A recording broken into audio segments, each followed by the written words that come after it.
Isipin mo na nabubuhay ka sa mundo kung saan ang lahat ay may sariling dragon maliban sa iyo. Ang mga dragon na ito ay maaari lamang sakyan at kontrolin ng kanilang master. Hanggang sa magising mo ang isang misteryosong kapangyarihan upang kontrolin at pamunuan ang pinakamalakas na dragon. Kapag ang bata ay nag 7 years old na, pumapasok sila sa Albion Forest upang hanapin ang Mother of all Dragons. Ibibigay nito sa kanila ang markings kung saan magsisimulang isilang ang dragon na makakasama.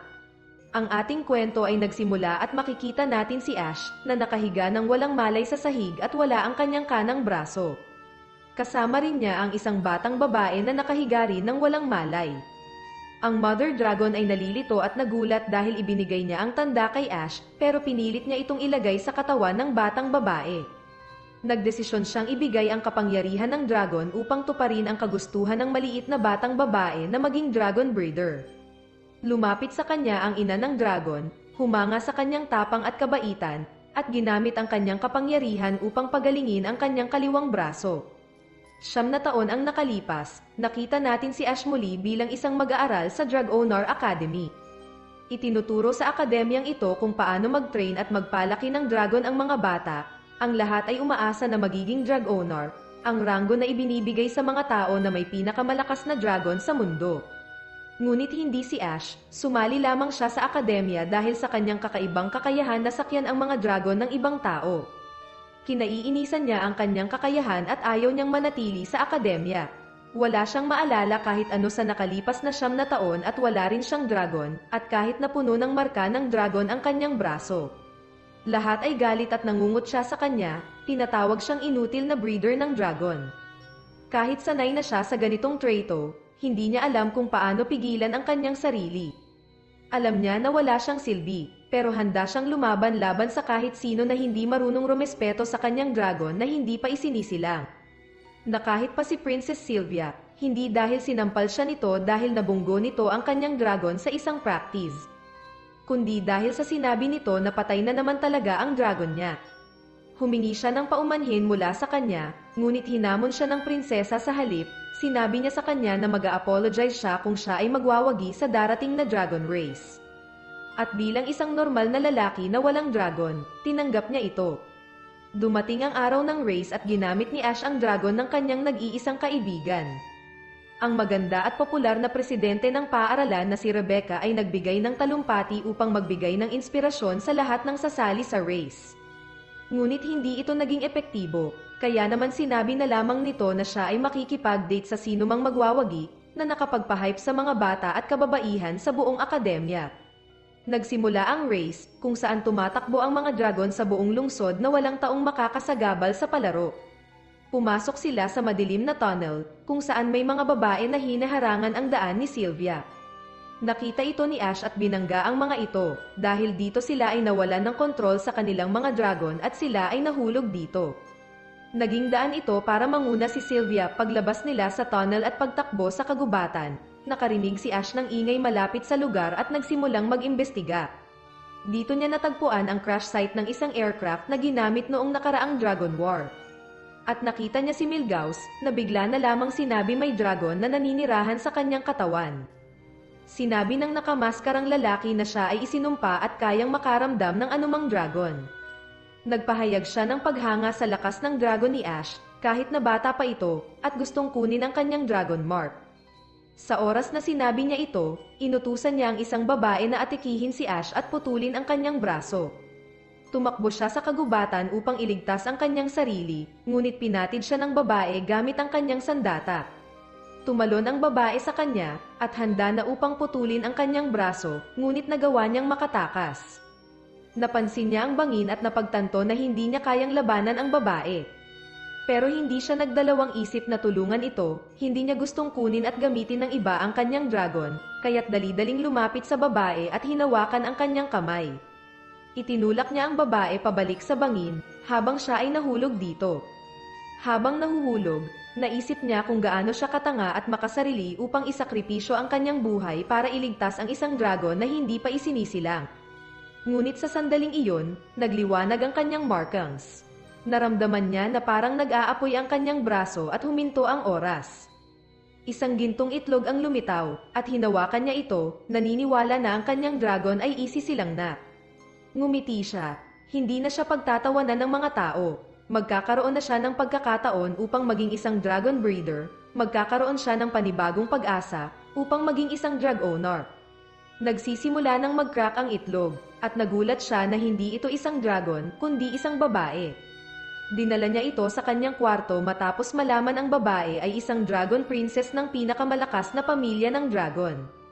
Sa sumunod na araw, dinala niya ito sa paligid ng lungsod upang bumili ng mga damit dahil alam niya na hindi nagsusuot ng damit ang mga dragon, pero mayroon siyang babaeng kasama at nagpasya siyang bigyan ito ng pangalan na Echo. Nagsimulang magliwanag ang kanyang marka at naramdaman niya na lumalakas ang kanyang kapangyarihan. Ipinaliwanag ni Echo na ang kanilang lakas ay tumataas base sa kanilang pagtitiwala sa isa't isa, at tuwing magliliwanag ang kanilang marka, lumalakas din ang kanilang kapangyarihan. Nagpunta si Echo sa banyo at nagsimulang mag-alala si Ash dahil ang tagal nito. Dumaan si Sylvia, na nagbago na ang kanyang pananaw at humingi ng paumanhin kay Ash, at siyang nag-check sa banyo para sa kanya. Ngunit natagpuan lamang nila ang sombrero ni Echo at ilang magic crystals. Na-realize nila na kanidnap si Echo, at nagsimula ng magpanik si Ash, na naalala ang nakamaskarang lalaki na nakilala niya bago isilang si Echo. Ipinaliwanag ni Sylvia na magagamit ang marka upang matukoy ang lokasyon ng kanyang dragon.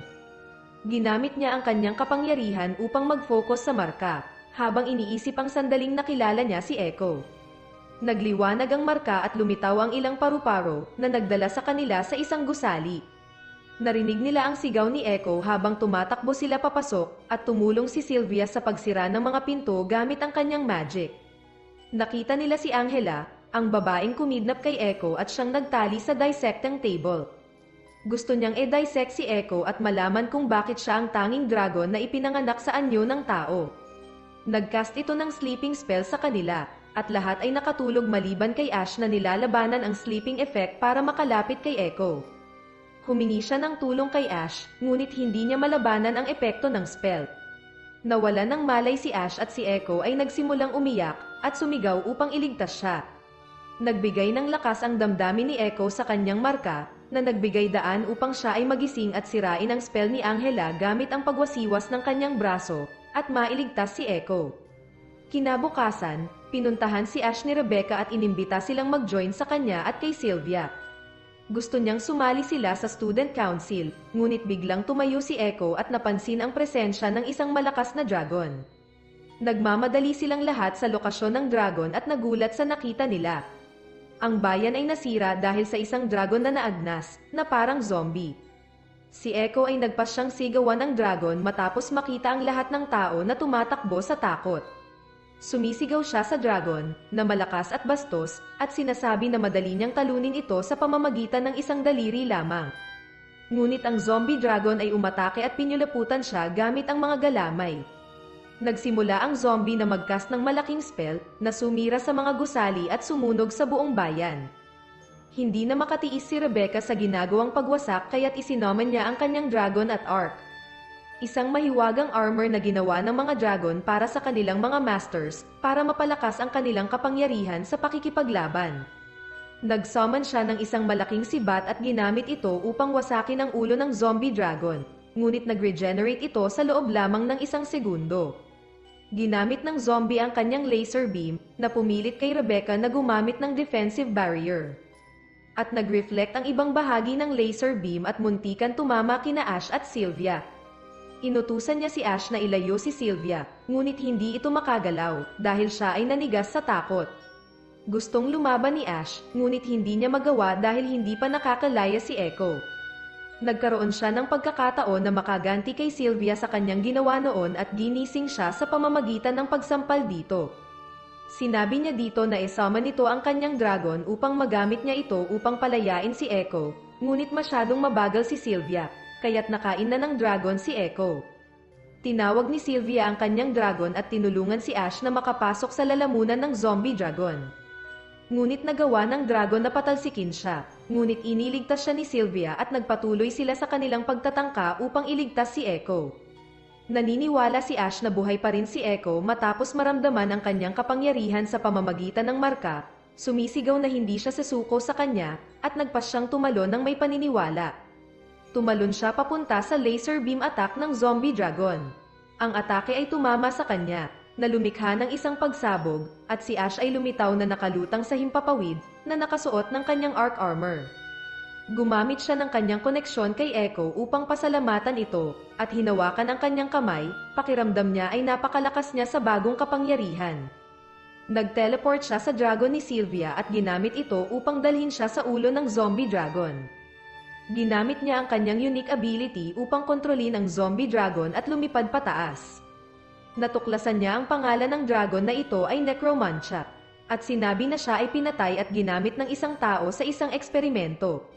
Nakiusap ang dragon sa kanya na tapusin ang kanyang kalungkutan, kaya nag-isinomen niya ang Divine Sword upang tapusin ang dragon at iligtas si Echo. Nag-celebrate sila sa kanilang tagumpay at sinabi kay Rebecca na sasali sila sa Student Council. Makatapos ang ilang araw, nagpa siya ang Student Council na gamitin ang summer training camp bilang palusot upang imbestigahan ang ilang mga clue na nakalap nila mula sa zombie dragon. Ang mga mag-aaral ay nahati sa mga grupo at nagtungo sa lugar upang mag-imbestiga. Ngunit sa gabi, nagtipon ang mga grupo ng konseho sa kwarto ni Ash, at biglang pumasok si Luca na yumapos, at sinabing nawawala ang kanyang dragon at kanilang guro. Ang grupo ay nagtungo sa huling lugar kung saan nakita ang dragon ni Luca. Nakarating sila sa gusali at napansin na nababalutan ng mga ulap at kidlat ang kalangitan, parang naghahanda upang mag-activate ng isang bagay. Bumukas ang mga pinto ng gusali at lumabas ang daan-daang zombie dragon upang atakehin ang mga mag-aaral sa training camp. Agad na pumasok ang grupo upang maghanap ng clue tungkol sa kriminal. Ngunit sila ay sinalubong ni Milgauss, ang nakamaskarang lalaki na nakilala ni Ash bago pa isilang si Echo. Siya ang nag-transform kay Necromantia bilang isang zombie dragon, at ngayon ay plano niyang tapusin at gawing zombie ang mga dragon ng mga mag-aaral. Galit ang lahat sa kanya, maliban kay Sylvia, na nagulat at hindi makapagsalita ng anumang salita. Nakilala niya ang tunay na pagkatao ni Milgauss matapos siyang batiin. Siya pala ang kanyang nakatatandang kapatid na lalaki, si Julius, na pinarusahan dahil sa pagpatay sa kanyang sariling dragon. Agad niya silang inabisuhan tungkol sa kanyang bagong nilikhang Necromantia at gamitin upang labanan sila. Si Echo ay pinulaputan ng Necromantia habang si Ash ay nasugatan ng tentacles nito.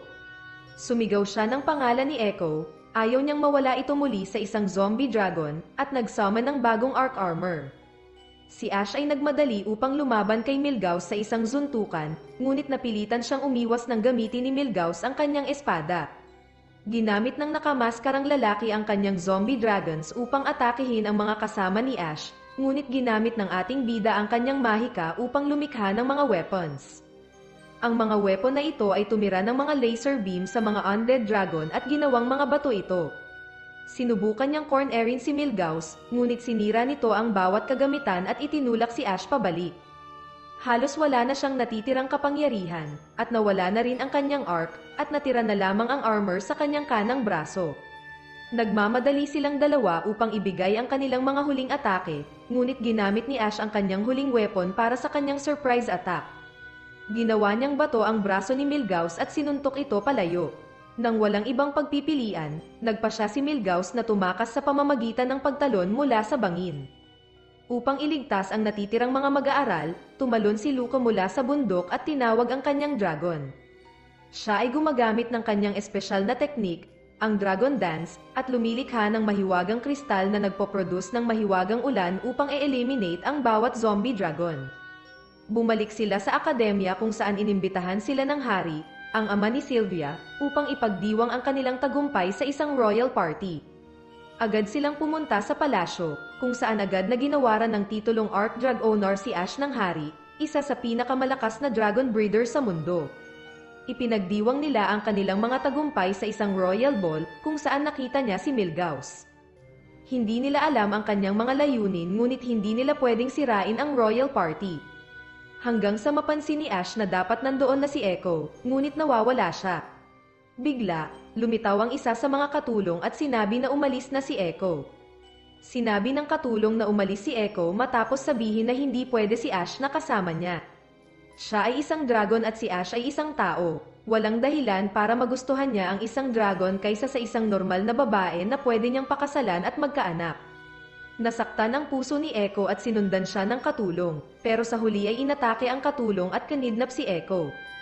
Lumabas sina Ash at Sylvia gamit ang dragon niya upang hanapin ang kinaroroonan ni Echo, at biglang nag-init ang dragon mark ni Ash sa kanyang braso. Biglang lumitaw ang isang sinag ng liwanag sa harapan nila, at ipinapakitang isang dragon mark ang nasa kalangitan at lumilikha ng isang malaking itlog ng dragon. Naramdaman ni Ash na nasa loob nito si Echo, ngunit nag-aalala siya na baka hindi ito ligtas. Nagpasya siyang puntahan ang itlog sa tulong ng dragon ni Sylvia. Ngunit bigla itong nagsimula magwala, at napilitan sina Ash at Sylvia na bumaba mula sa dragon. Sumama ito sa iba pang mga dragon, pumunta ang mga ito sa itlog na kanilang nakita at nakapukaw ng kanilang interes. Nagsimulang mabasag ang itlog at lumabas ang isang malaking necromancer na dating si Echo. Naramdaman ni Ash sa kanyang marka na si Echo iyon, pero sa kasamaang palad, hindi na ito ang dating Echo. Mayroong isang tao lamang na kayang gawin iyon, yun ay si Milgauss, na kumidnap sa kanya at pinilit na mag-undergo ng mga eksperimento na nagpabago kay Echo. Tungkol sa kanya, aminado si Milgauss sa kanyang pamilya na hindi siya si Julius, sa katunayan siya ang dragon nito. Alam ni Julius na ang kanyang dragon ay nagiging masama na at nagdesisyon na tapusin ito, ngunit kinontrol siya ng dragon at ginamit ang dragon mark upang makuha ang kanyang katawan. Naiwan sa katawan ni Julius ang espiritu ng dragon at pumasok ito sa necromancer ni Echo. Sa wakas ay nagawa na nito ang kanyang layunin na magkaroon ng pinakamalakas na katawan ng dragon at handa ng sirain ang mundo. Nagsimulang magpanik si Ash at nagdesisyon na humanap ng isang dragon upang makatulong sa sitwasyon, ngunit pinahinto siya ni Sylvia at pinakalma. Nanghiram sila ng eroplano at lumipad sa itaas ng necromancer. Tumalon si Ash sa itaas nito at nagsimulang umakyat, umaasa na makontrol ito at ibalik si Echo sa normal. Ngunit bigla itong nagwala ng malakas upang siya'y mahulog. Sa kanyang isipan, nakakulong si Echo sa isang kulungan matapos kontrolin ng espiritu ng dragon ni Julius ang kanyang katawan. Dito niya nakita si Navi, ang mga alaala ng lahat ng dragons, na kamukhang kamukha ni Echo ngunit mas matanda. Pinayuhan ni Navi si Echo na bigyan niya si Ash ng kapangyarihan upang labanan ito at maligtas siya. Ngunit hindi alam ni Echo kung paano. Sinabi ni Navi sa kanya na gamitin ang kanyang tunay na damdamin para kay Ash upang lumikha ng napakalakas na arc armor. Nakita niya si Ash na pinipilit iligtas siya, hindi niya ito gustong mawala. Siya ay handang isugal ang buhay upang iligtas siya. Pamatak ang mga luha niya sa pisngi nang makita ang paghihirap nito, halos mahulog sa lupa at masawi. Ngunit iniligtas siya ni Luca, hinawakan siya nito sa gitna ng ere at ibinalik sa taas, kung saan siya tumalon pabalik sa zombie dragon. Ngunit sa sandaling iyon, habang nasa ere, nakita niya ang necromancer na nakatingin sa kanya, at alam na siya'y tatalon, at bigla itong tumira ng magic beam.